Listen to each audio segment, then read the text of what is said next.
Okay.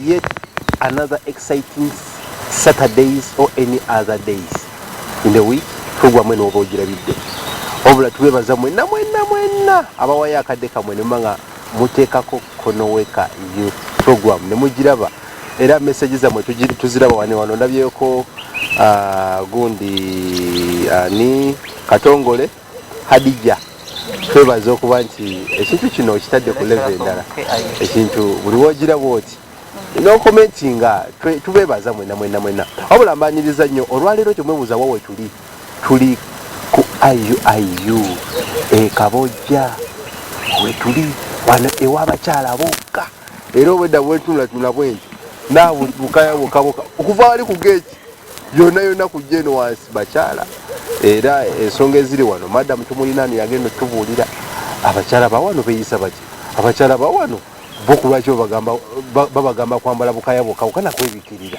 sinsonga zetwagala tumanyi oluvannyuma twoneka advice katini nnyo ku mulamwa gwaffe guno ogwolwaleero tuyongereyo n'abakyala batuwadde betugenda okudisikasinga nabo madamu tukusaba weeyanjule eri abakulaba kuba kakyemmanya eggwanga lyonna litaddeko awo likulaba Afrika yonna.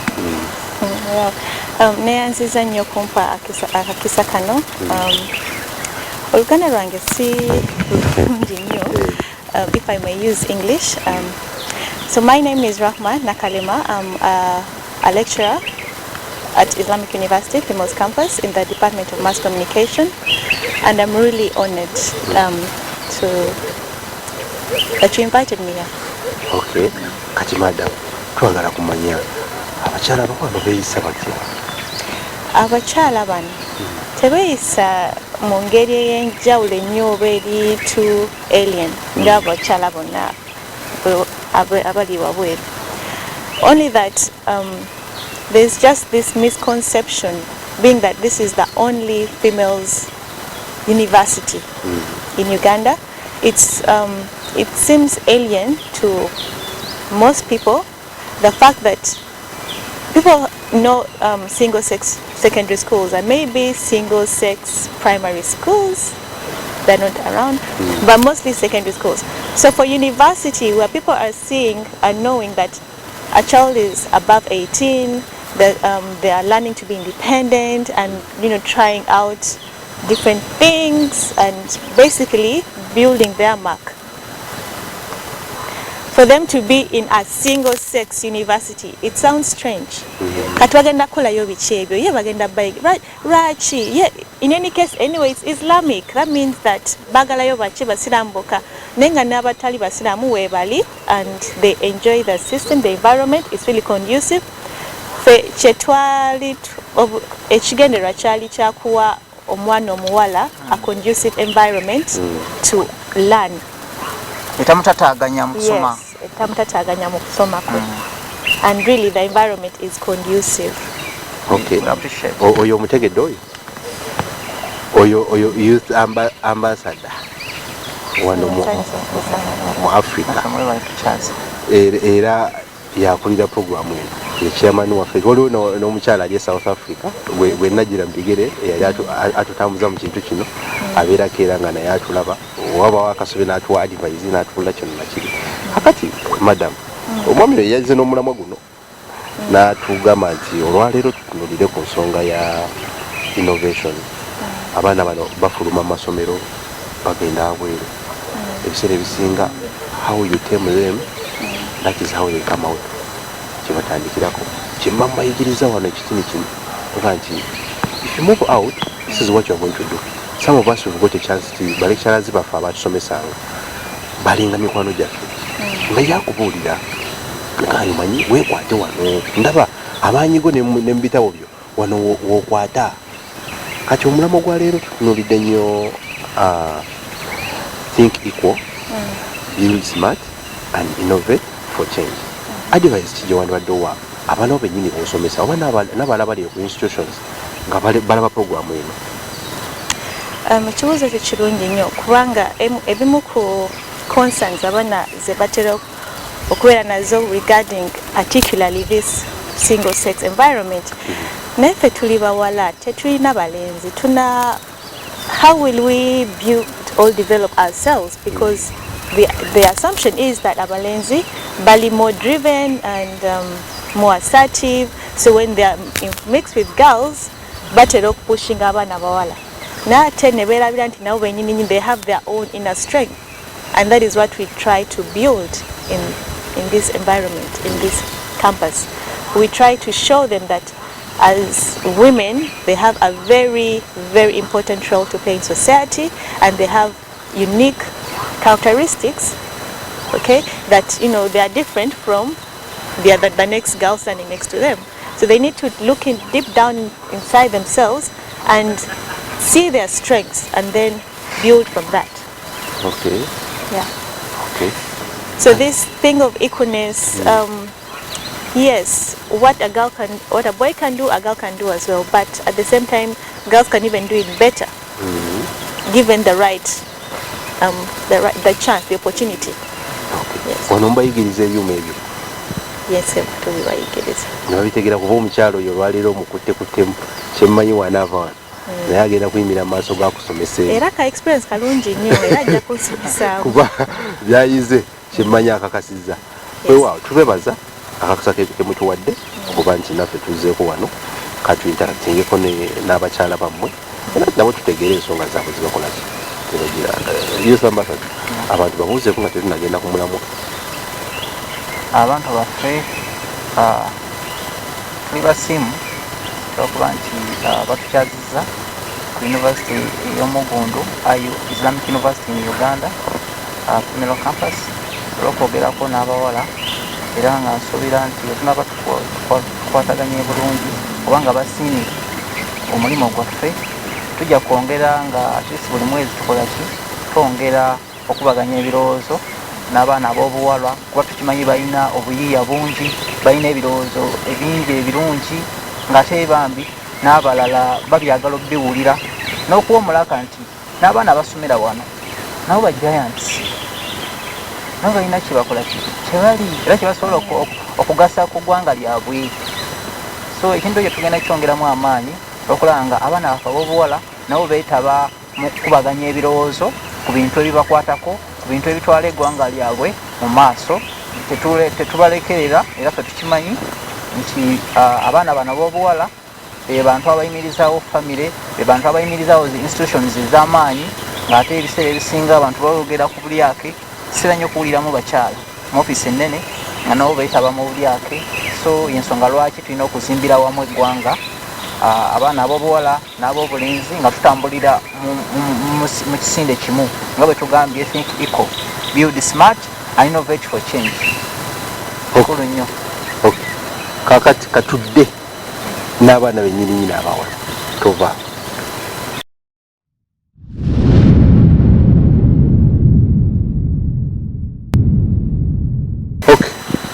Ensonga eno twagijje ku level eri, kati tujyongerayo ku level endala nga tetunabayira kusisinkana bayizi, tulinayo era omusomesa omulala era naye ayagala kubuuza ku bavubuka ba Konooweka. Nga omanyi nti ffe Konooweka tokalira kola ki?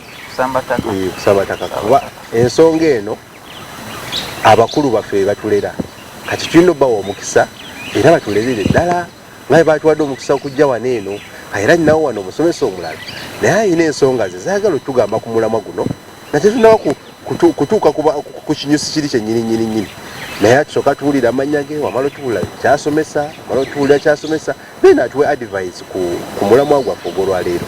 Ewa madam, tukwaniriza nnyo ku programu yaffe ya Konooweka. Neyanziza nnyo ssebo.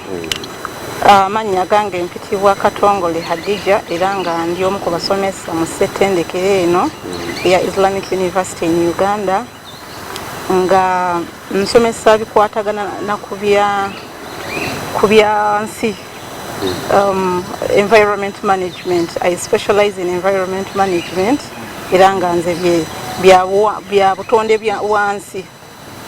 Kati omulamwa guno sebo neyanziza nnyo era okunkyaza. Omulamwa guno mulungi nnyo kubanga buli lutubeera nga tutadde abaana baffe naddala abaana abawala ku mwanjo, nze ndowooza kyekimu ekintu ekigenda okumalawo ebizibu ebiri mu mawanga gonna. Ebiseera ebingi era ne bwe tutunuulira okuva edda, abaana baffe abawala tuzze nga tubazze emabega olw'okubanga ebyobuwangwa byaffe bikuumira omukyala emabega naye ate ne twerabira nti omwana omuwala yazaala yakuza era bwe butuuka omwana okubeera nga agenda kuzaala munne era maama yazaala omwana n'akuza omwana mukwegamba omukyala ye nakazadde w'eggwanga era be basalawo ne batufuula ki kye tuli kati bwe tubeera nga tukuta abaana baffe bano abawala naddala abaana nga mu universities ne tubeera nga tuba encouraging okubeera nga balowooza nga bafuuka tubafuula abantu abasobola okwesalirawo ebintu ebituufu tujja kuba tumazeewo ebizibu ensi bye yandibadde esanga mu maaso eyanziza nnyo ssebo nina ensonga gye nabadde neerabidde bayitawo ensonga eno kuba kati wano kati mudiringa n'abakyala ate ensonga kati balinawo eri mu ggwanga eno kawuca y'okusika advice kimwe gye mulina eri eggwanga lyonna ku nsonga eno kozi mwabadiringa n'abawala bano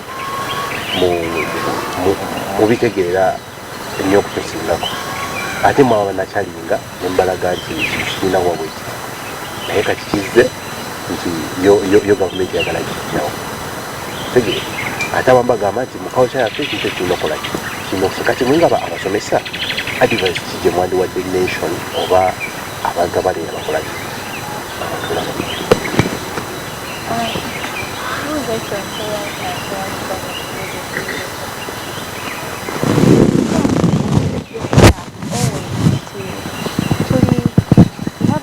Aba cultures tuli bakyala baganda ate era ndowooza nti n'abakyala balala batali baganda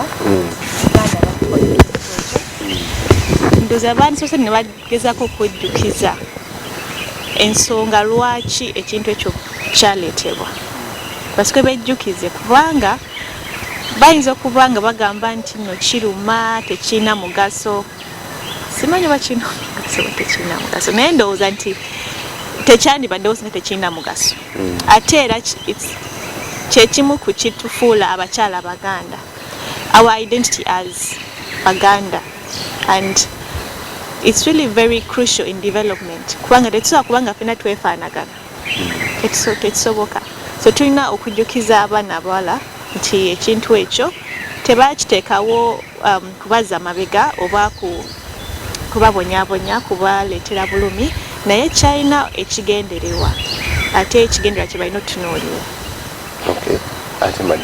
neyanzizza nnyo ssebo ku nsonga eyo nze mu kulaba okwange first and foremost si kyekintu kye twandibadde tukubaganyaako mu public kubanga buli culture buli ggwanga lirina ebintu byalyo ate bwe kibeera nga eggwanga lisazeemu kangeza abaganda nga basazeewo nti ffe kino kyetukola oba omunyankole n'asalonize kyenkola oba omunyarwanda ng'ate kikakasiddwa awatali kubuusabuusa kwonna nti tekiina ngeri yonna gye kikosa muntu oba omwana nze siraba lwaki ate kituuka ku level kibeera nga its a national issue okubeera nga tugidisikasinga yes nze ndaba kintu kubanga abantu abakikola bakikiririzaamu ate abantu abatali baakyo ngeza abantu abali foreign kukyo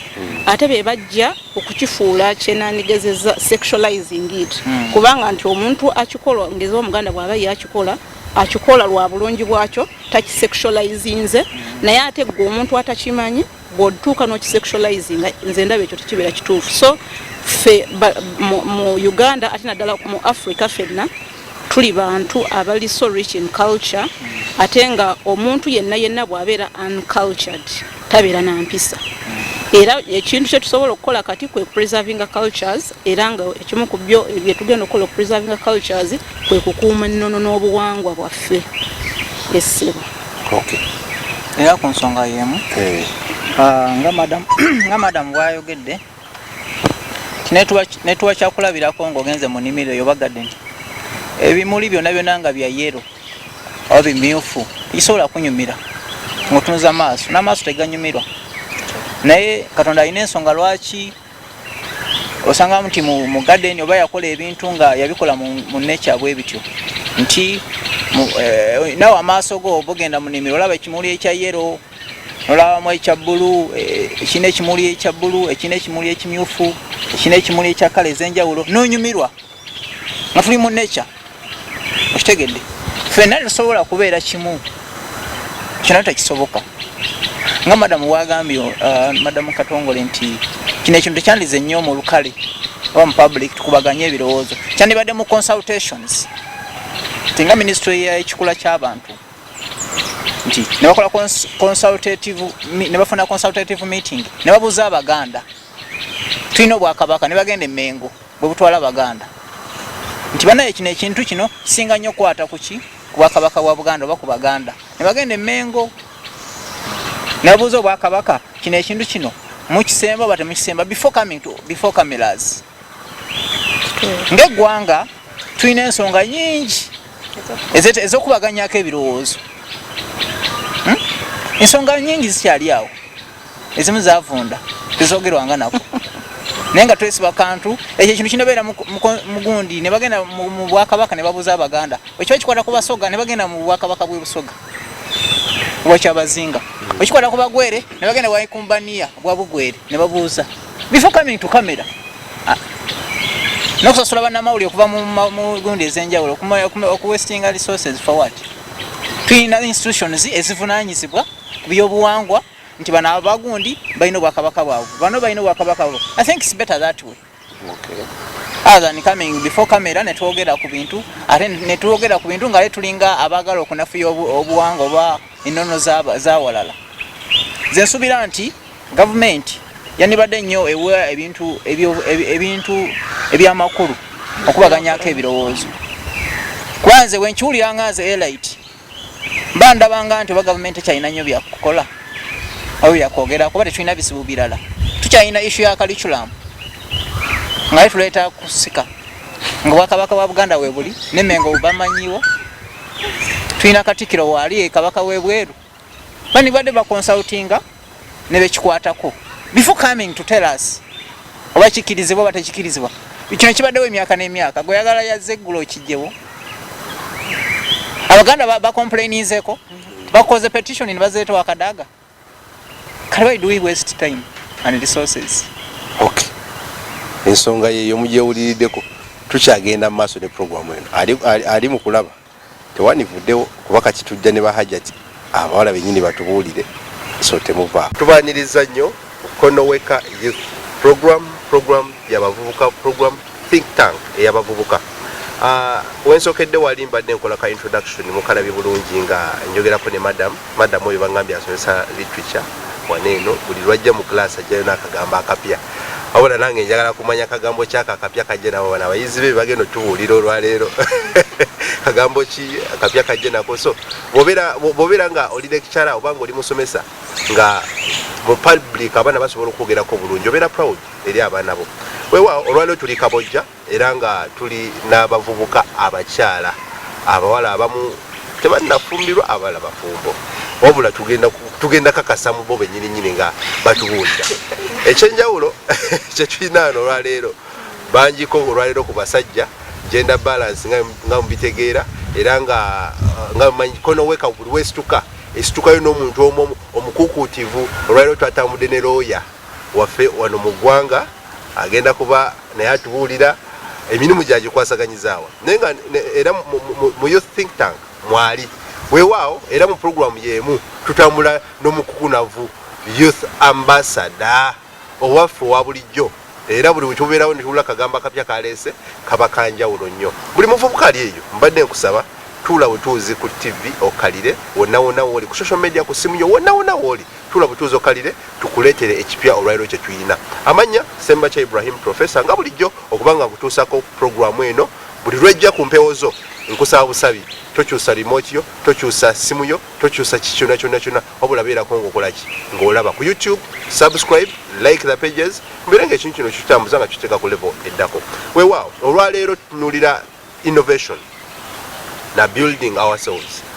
Abavubuka bangi nnyo tebafaayo nnyo kwezimba naye ekituleese wano olwaleero twagala kumanya because it's a fun day olwaleero olunaku lwakunyumirwa abawala bano balinayo emikolo gye bali mu kukola banyumirwamu nga bba abakyala bo outwe yaabwe bagireese mu kampasi yaabwe bakinyumirwemu gwali eyandaba omuvubuka onyumirwa otya gwe obulamu bwo bw'oba onyumirwa do you enjoy your life in a respective way oba gwe ebintu byo bitwala nga bw'oyagala olwaleero tugenda kumanya gye bali naye nga sinaba kweyongerayo nnyo kansabe tweyanjule ffenna oluvannyuma tutandika okubaganya ebirowoozo ku nsonga eyo nyininyini wewa katandike ne mukulu waffe looya. Assalamu alaikum warahmatullahi wabarakatuh. Yes, my name is Panuka Razak Isaac. I am the Deputy CEO of Informatic Holding. It's an investment company in the country, and I work together with the team here on improving the lives of and the mentality of the youth in Uganda. Thank you. Youth Ambassador. I am Luimbazi Isa Katungulu, the African Youth Ambassador, same time Chairman of Konooweka Youth Thinktank. I'm so delighted to be at the IUIU Female Campus, Kaboja, to meet my sisters and our respective lecturers who will be joining us soon. My name is Namtevi Sharifa. I'm doing Mass Comm Year 2 at the Islamic University Uganda Females Campus Kaboja. I'm so honored to be hosted on this show. Thank you. My name is Sauya Kawesa, pursuing a bachelor's degree of laws at the Islamic University in Uganda Females Campus Kaboja and the current Attorney General. Thank you. My name is Mwesigwa Destiny. I'm doing Mass Comm Year 1. I'm pursuing a bachelor in mass communication here at Islamic University in Uganda Females Campus Kaboja. Thank you for hosting me. My name is Nakoya Swabra, pursuing a degree in Mass Comm Year 1. Thank you for joining us. Okay. Think equal, build smart, innovate for change. Ye theme yaffe y'olunaku luno olwaleero. Yenda kutandikira mu kasonda kali. Abakyala mbawulidde ate banene ebitiibwa bya mbuulidde bajournalisti balooya oli mpulidde Anthony General ayogedde kiwala nange wendi nekanga munengamba mwana Anthony General mulamba ajja kunoonyerezaako wabweru eyo. So ebbanga lyetumala nga tu empoweringa abawala tufunamu kinene nnyo koze eggwanga lyeyongerako naye ate tetusuulirira nnyo ate balenzi kuba abalenzi bano ate bebawasa baki abawala bano buli osuulirira ate omulenzi ate nga yagenda okuzaala muwalawo nga looya ayina muteeka waka ye nga talaba valiyo ku lwaki akola ki ayina okukola naye nga bamutwala ku ssomero okusoma because abeeko kyekola ki kyeyigiriza. Wewa nyamu omulama guno ogutegeera otya oli wagamba think equal, innovate for change, build what? Build smart. Okitegeera otya? Mbanji tegera mu equality y'abasajja n'abakazi mu enrollment. Tunnyonnyolemu awo tukategedde. Think equal, innovate for change. Then oba olowooleza ku kyenkanye nga okola enkulaakulana, innovation. Then enkulaakulana eno etandikira ku bakazi. And a woman, to my understanding, a woman is a warrior. Because buli kimu abeera extra to a man. Then omusajja yenna wabeera nga like omusajja yenna wabeera nga akola ekintu kyonna kyonna omukazi asifulumako. That's why a woman is a warrior. That's sweet. Then according to mulama gwa leero abakazi lwaki bali extra warrior, like they are warriors, because no man is a warrior than a woman. But promoting education nowadays, some are single mothers and they are watching us. Bakoze kyamula mwanya abasajja babalekawo bakola bebasomesa abaana tuli wano abasinga Kaboja bazadde baffe abakazi basinga otuweerera. And ekirala then bakoze investments nyingi, bakoze clubs ezokola ebibiina, bakoze innovation like waliwo ono abadde our Lord Mayor Jennifer Musisi akoze innovation in Kampala. Executive Director. She's the executive director. Yeah, now executive director. Then abadde like akoze nchukachuka. Since then tetwaba nchukachuka isinga yiye.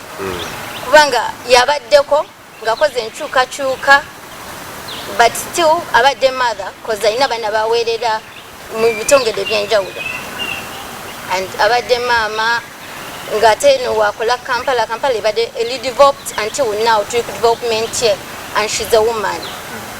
And then nafe bali mu ssomero, we also have our director naye mukazi, but still tustanninga ku bibye everything buli kimu yayimirye nagamba omusajja nga yamukulira nagamba kino kugenda mweno nakikolebwa because she's a woman.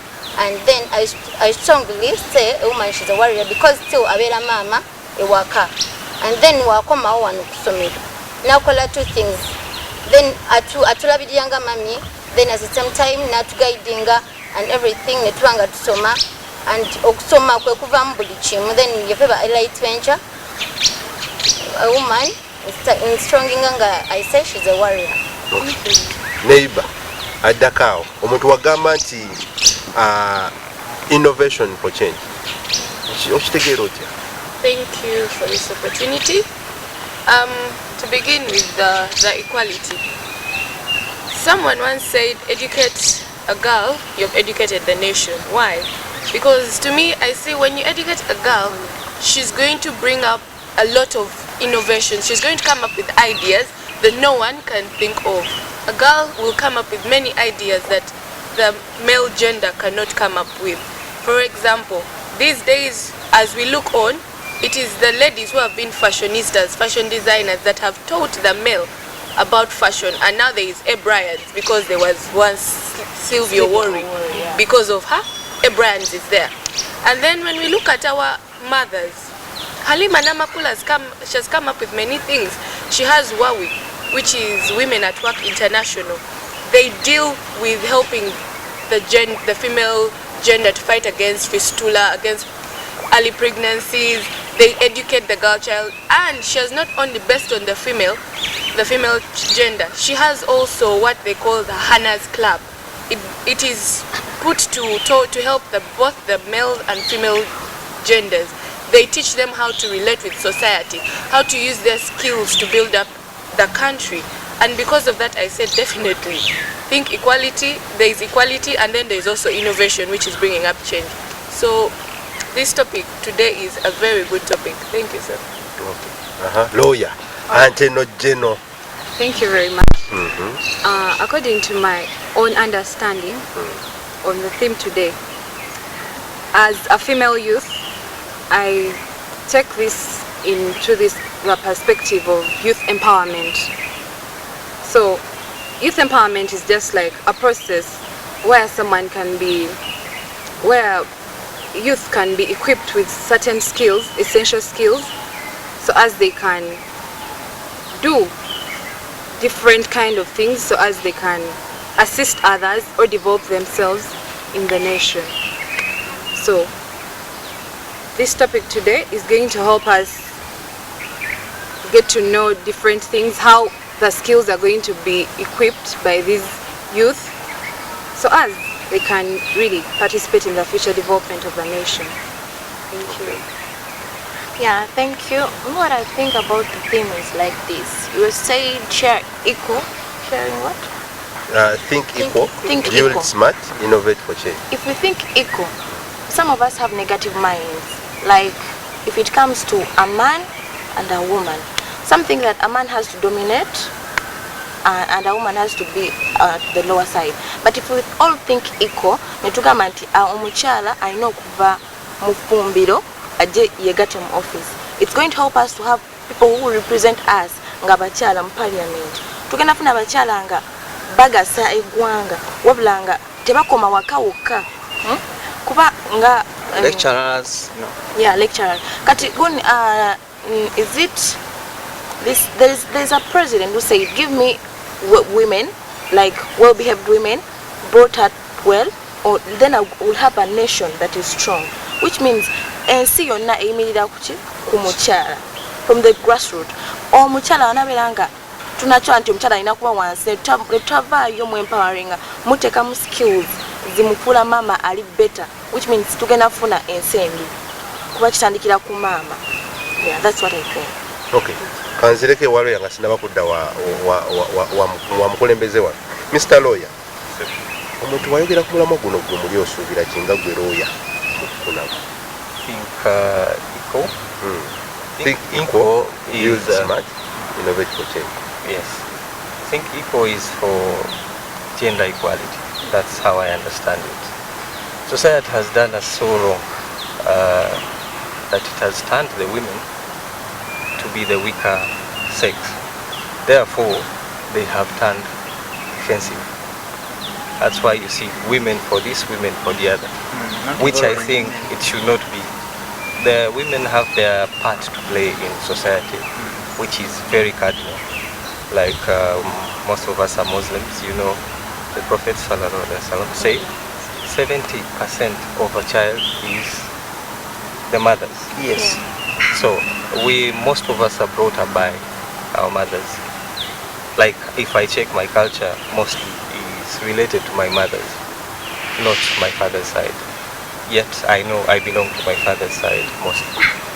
So for balance, the government has tried, but the society is still stuck with their perceptions and conceptions for a long time. The perceptions and conceptions of that time were mainly to protect women. If you to look at it through, women are weak, they should not go to battle. It was for protection. But now it has come to another millennium where such vices that would affect the women are no longer in place. So the women can come out of the kitchen, like she said, but doesn't mean they should give up their roles, their female roles in a home.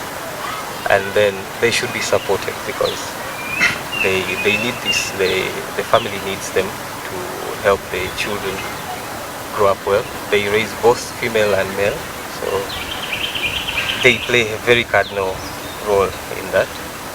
Then innovation to me is coming up with an idea that helps solve a problem, a human problem that we have.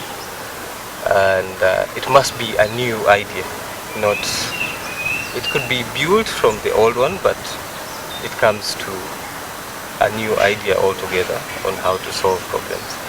As humans, we know we cannot process even the slightest information unless we are given comparison.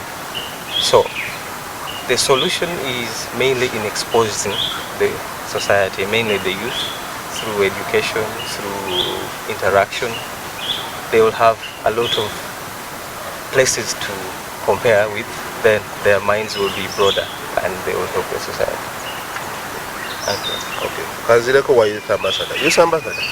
Tuze twetegereza nti nze nkola obulamu. Shootinga videos, shootinga ebintu eby'enjawulo. Ne tulaba nti abakyala bw'ogenda nga weetegereza mu ggwanga, even abroad, even across Africa. They are used as weapons. Nga bw'onaagamba nti okedde nga bw'onaagamba nti okedde ku makya nti ngenda kukwata kamera eyo nkwate lights nkwate buli kimu naye n'omubala nti nina ba video vixens. We carry them like they are like weapons.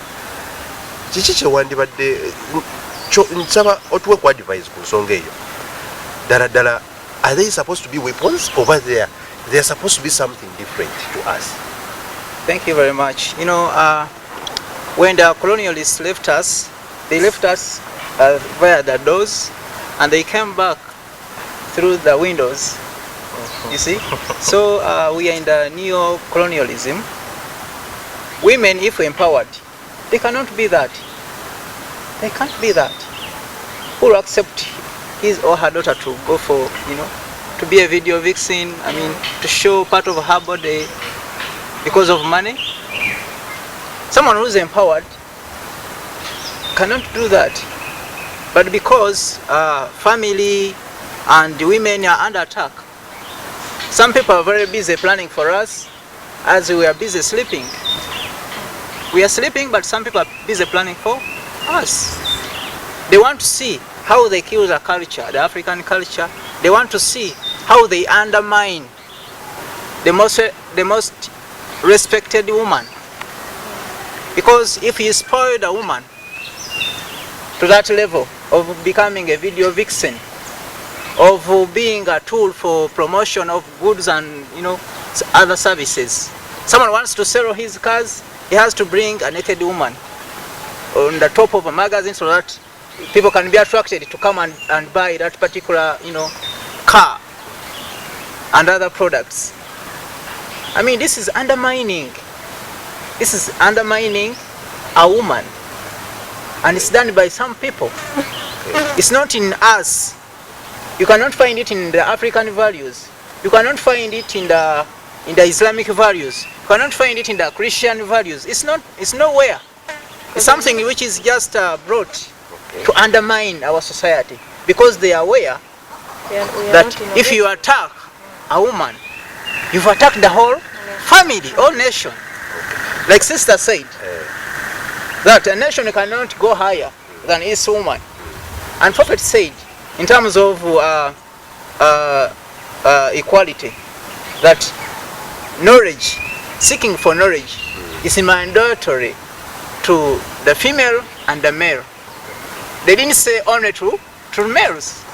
If it comes to attaining education and skills that fits the 21st century, a lady has to be there. I mean, a girl, child has to also benefit. There's no this kind of mobility, whether it's only male or it's female. It's for all of us. We have to think equally. But you cannot think equal when you are not empowered mentally.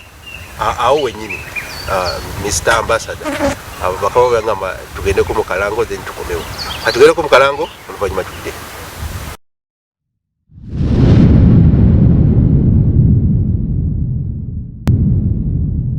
We'll come back from that commercial break to Komyewo, the Konooweka Youth Program. Omuliro gubadde gwase ate era nga gukyayaka. Ubaka kyensonga ezze mu ddiiro ate yo esusse ku kyetwogerako. Tujja tulaba nga some cultures use women. Nga wolaba nti no companies they are using women for advertising. So as well to our cultures. Kati twagala kumanya waliwo ensonga eri mu ddiiro. Is it Mubasebei? Mubasebei. That is when weba chikondeme nga ne bagamba nti abakyala tebalina kumulibwa kibanga kuba devaluinga ekitegeera. So kati ate tuzeera tukiraba nti kati kizena wano mu culture yaki ey'Abaganda. Wabula sijja kwogera kuba nze I'm not married. Ekitegeera. So ensonga ezo sizimanyi nnyo ezagundi ezo simanya kukyalira nsiko simanya kola kisizimanyi nnyo. Tokyulyangako? Nkiwulidde mu basenga ab'enjawulo naye I've never sat one-on-one with my senga oba my koja. I've had it kimazewo ebbanga. The right time you look for your senga. Okay. So kati and tuze tukiraba nti now this is the period abakyala bano bwe bakeera ku makya ne bagamba nti tugenda kola anoonyayo omwagalwa anoonyayo ki ffe tujja n'agendas ezaffe. And sometimes tuze tulaba nti ebintu bize bikyuka right now. Nti omuwala omulungi avudde mu institution najja kunoonyayo omusajja omulungi eyekoledde kasimbi. Uli seeka muzaata ndamulaba ku mukolo ogumu yagamba nti w'ofuluma abweru n'osanga omulenzi wa myaka 28 n'otandika omusaba taatawo bwe yandikuwadde genda wase ani kitaawo. Okitegeera olw'ensonga nti ono omulenzi tannakola by'omusuubiramu kuwa wabula bimba nga mukwataganye muyina kukola mwenna. Naye ojja kukiraba nti ne mu culture kigenda kujja nti ajja keera ku makya nawulidde oba kubukedde oba NBS oba TV ki yonna ng'agamba nti batugambye mukyalira ensiko wakikola kati kanzireko erimu mutubuulire ensonga eyo nga yazze mu maaso gammwe mugirowoozaako kimanyamu. Already kati weeri nga bagigoba. But that's culture. tetusobola wetunatandika okwejjako ebintu ebyaffe obwaffe tugenda sigaza ki. Thank you very much. Tugenda sigala nga tetulina byaffe, which means tunosigaza ebyaffe, we embrace it. Oba ki tunakyemeresinga kuba that's our culture. Kuba olaba And nobody has ever complained. yeah, exactly. Lwaki abakyala baveeyo nga bebavaayo bulijjo nti balina ebitabasanyusiza ne beekalakasa ne bagamba banna ekintu kigaana. Abakyala banavaayo ne beekalakasa tujjawulira. Ne balaga obutali bumativu. Naye omukyala oba tebanavaayo, which means tewali kyakwogerako. It's only the Sebe people that had issues with their culture. That's why they came up and they're like, tuchikori, chiruma this, it causes bleeding, we are dying.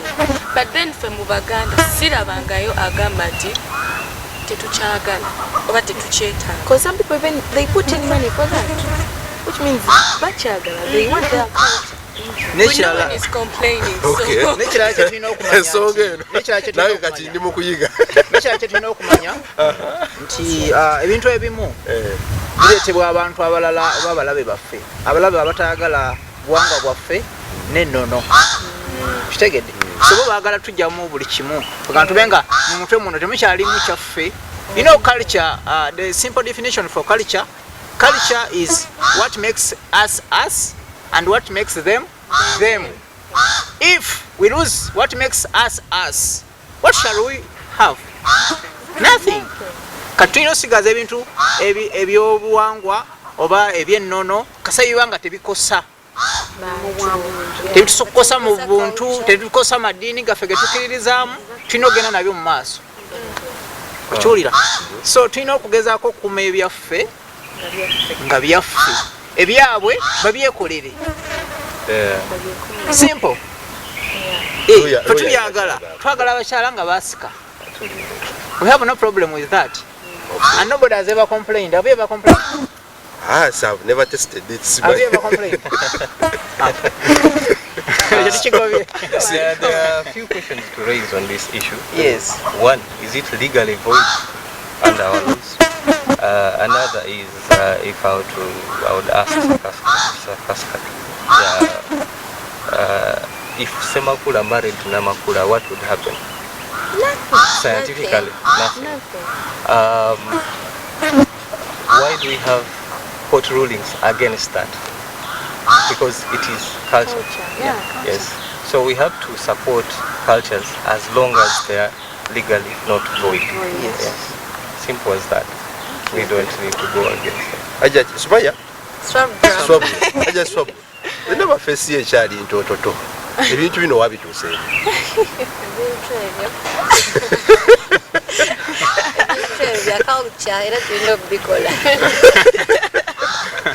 Wali ogenzeko ewasengaawo. Ajagendayo. Because okera kumacha. By the way, boys are funny. Let me tell you one thing. Boys are funny. They marry for reasons. Akera kumacha nafuna omuwala. Nagamba kati let me experiment. Bogedde ku kyokusika njagala kukirabako. Bogedde ku kino njagala kukirabako. Nabeera ne listi ey'ebintu nga bingi bwe biti. Kati ogenda okulaba nga this humble girl, she has come out of the institution and she has less knowledge about some things. Naye ngono ayagala mu exploiting nga kumujja mu kintu ekyo. What if it happens to you? Nga kizze gy'oli boyfriend wa Gambia oba kale tugambe your husband akedde ku macha nagamba this and this and this list yange obirina. What would you do? Like what? My husband, my boyfriend. Your husband? Because for me, I'm single. Yes, your husband. Because tukibalenti no vudde When wa. I'm married, Yes. I imagine when my husband says what? Nagenda ku macha nagamba nti gundi tewasika. Wachalire nsiko nti saachalira nsiko. Soko nvulumire mu makodde ye wasengaawo. Of course, nzirayo kubanga yaba takyagala. But to add on that, in the Chemani, I personally, abaana bonna abawala naddala omanyi lwaki abazadde batabanya abaana baabwe mu bisulo. One thing nti ebisulo gye twala abaana naddala abaana b'obuwala babayigiriza culture okuva mu bisulo mu muntu. Omwana atuuka okufuluma primary 7 ng'amanyi buli kimu, ng'amanyi bakozesa pad, ng'amanyi byonna. That's one use of oba benefit of taking a child to a boarding school.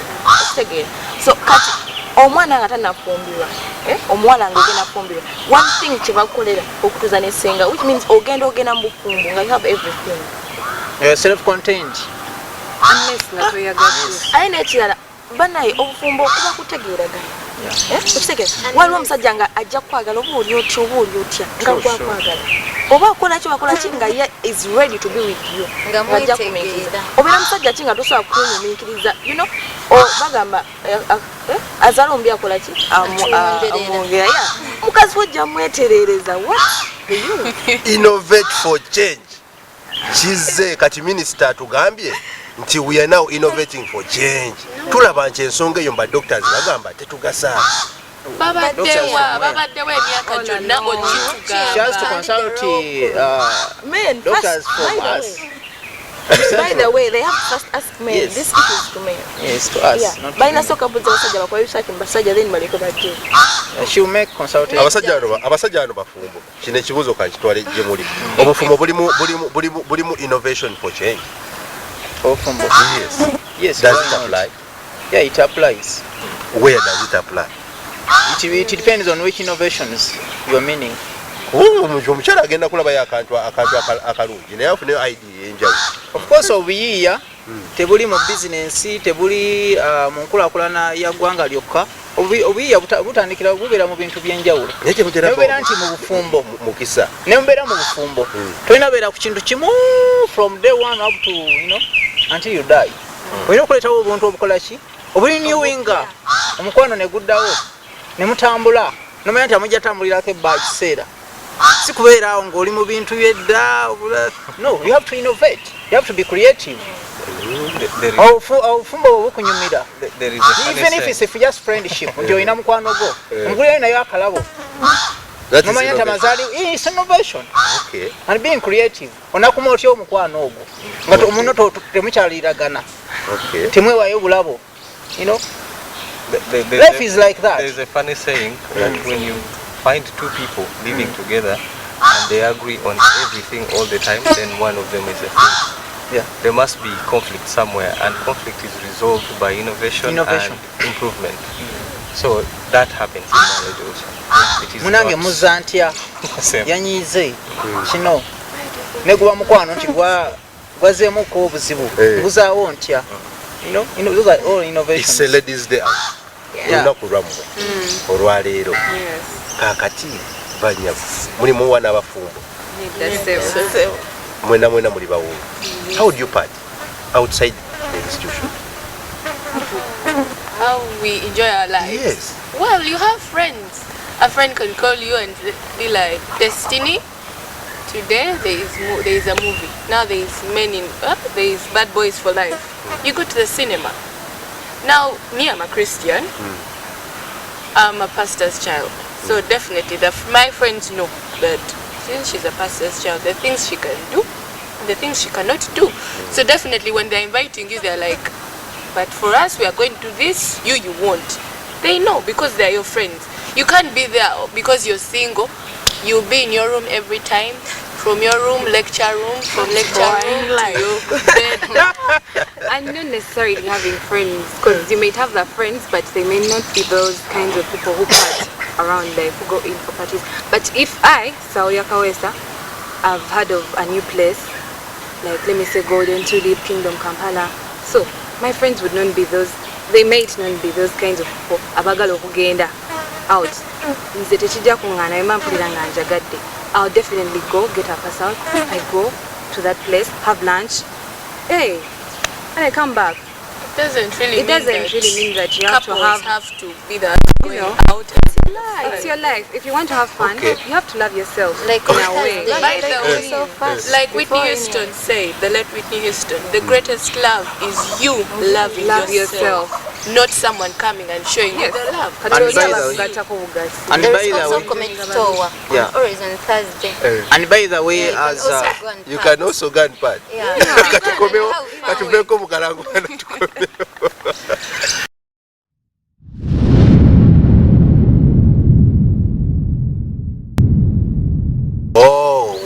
Wow, tukomyewo ensonga eno evudde mu nsonga y'okubeera awo ne gufuuka ogusonga kati ekintu kigezze tubebaza mwenna abekumidde ku Konooweka Youth program nga mukyaliko wabula kyembakubiriza follow us on our social media platforms.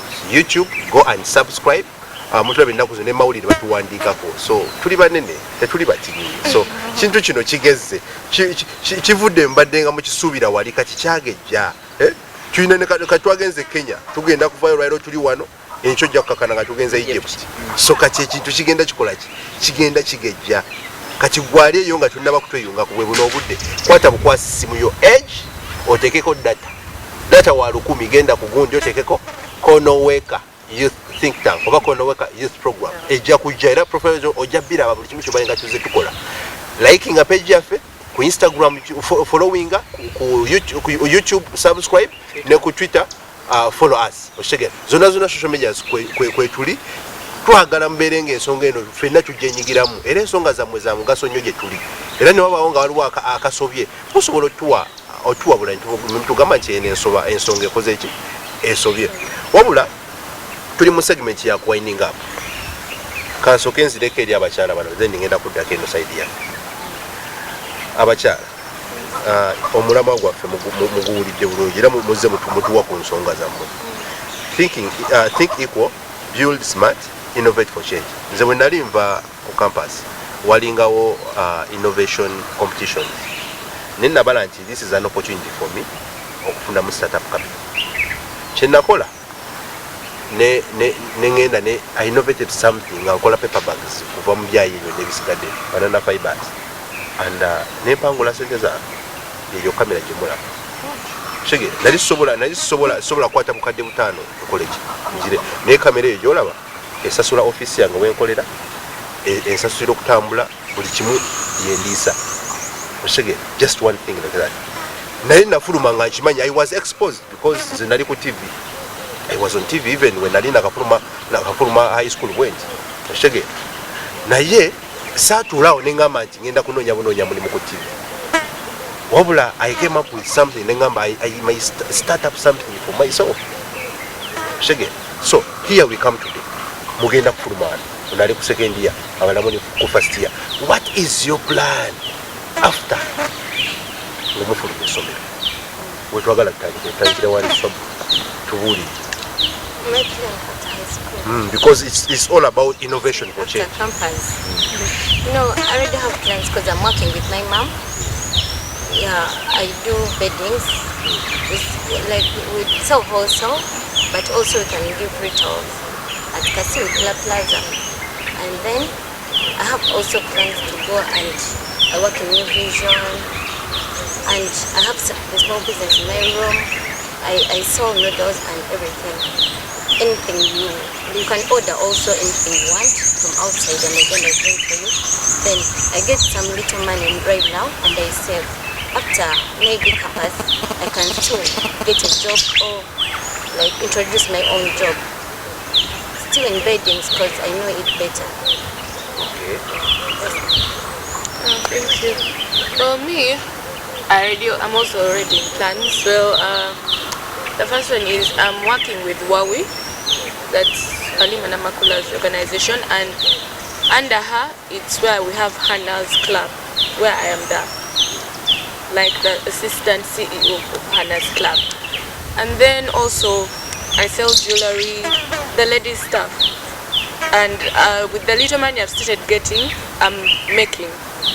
Now that I was selling is not made by me, but what I'm going to begin selling is going to be made by me, because I'm going to use those savings to top up and start making my own jewelry. So yeah, after campus I'll be doing journalism, but I'll also stick to what I can do, so that I'm not only employed, so that I can also employ myself and not depend on one person. Yes, well, I'm a lawyer in the making, but still partially in the business sector. I'm a business lady. So as per now, I'm working. Yes, I'm working. I'm the CEO of Sawi Veil Taj. These ladies here know, because I sell to them these veils they are putting on already. And online, I do it online, and when I come here I have some of them in my room. And out there I have an auntie who has a shop. She gave me a portion of her, like in her shop. I put some of my veils there. So I'm a dealer in veils. So that savings I'm making at the moment, I can at least dress myself and at least some other upkeep.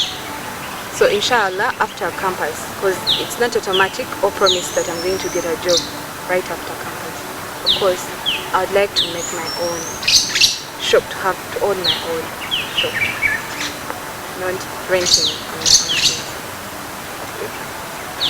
So me, I rent movies. I have a small business here at campus. I realized that these guys have a lot of free time and they don't have things that can keep them busy. So I started bringing in movies, Nigerian movies, love stories, because they enjoy seeing love stories. So I rent them at 500. I get them at 1,000. So whenever someone takes, by the time I get my 1,000 back. So but after campus, there's something I want to start up. I want to have a makeup studio. I'm learning to do some makeup, so I want to be having a makeup studio. At the same time, I want to create jobs for others in that makeup studio, so that I employ others who know how to make makeup, and some fashion designers, so that if someone has come, can take some clothes. Yeah. So even those for like photography, I want to be taking those pics myself because I love the camera. I love camera work. So I want to be taking those pics. Inshallah. So that's my dream. I want to have a makeup studio. When I see that work, I feel so good. Yeah. Okay, Patrick, so which advice can you give to these people? The advice, because we have been there where you are. We've done a lot of things when we were in high school, a lot of things. But what we have realized is, how do you position yourself after the university? It's not a matter of throwing yourself out there, no, but how you position yourself to get something. I am a lawyer. I'm into investment in the country. I am not into going to courts. I am with an investment company that is investing a lot of money. The money is not mine. It's for other people, not even for the company I work with. But we hold because we positioned ourselves in a better position, in the right place at the right time. So it even works for an individual. You put yourself somewhere right, good things will come to you. You don't need to hustle so much. Yeah, as a youth ambassador for Africa, I work with an investment company the lawyer is talking about. I also work at the embassy. I'm the head of communications because my computer engineer from South Africa. I also do consultancy work. I do magazines for different universities, and also run charity work in other NGOs, because I also have to live.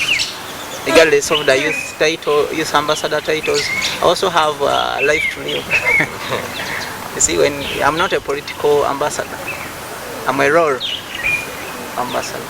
So that means I also have to have income. Basically, I should inform you, my sisters, and also the few brothers, that the world moved away from factors of production. We had land, labor, capital, it moved away a little bit, and we are concentrating on people. That is your network, that's your market. You are selling veils, you need people to buy them. You are selling beddings, you need customers, those are your people. See? And you have the immediate market. The immediate market are your social capital, the people around you. Maybe they could be students. These students have homes where they come from, and they need beddings. See? Maybe after a year they need new things. So those are your customers. Through the students, they report to their parents, no, our friend, they have a shop. So that's your market, your immediate market, before you look out to advertising and other things. Then also, and also if you are looking for opportunities, you need people who know you. There is technical know-who and technical know-how. It's no longer technical know-how. Plus, you have to add even the people. How many people know me? If I ever have a function, maybe tomorrow, and I just make one call, how many people can come home? If I have a problem, and those contacts, I have a problem, I need a lawyer, I'm moving with a lawyer. I don't need even to make a call. He's with me. I need things to be on TV, newspapers. A journalist is with me. I move with him. So I have no much problem. I need an engineer. My little brother is an engineer. I need a doctor. My other brother is a doctor, medical doctor and a surgeon. See? So this is, making the world simple for you, so that you don't spend much money. It's very important. That's the net worth. Then the technology, which combines these other two. How do you utilize your technology? How do you communicate? The discipline. How do you interact with others? Other people have problem with you, all the way you relate to them. You see? Yeah. Are you here to the university to make enemies or to make friends? Or future, friends?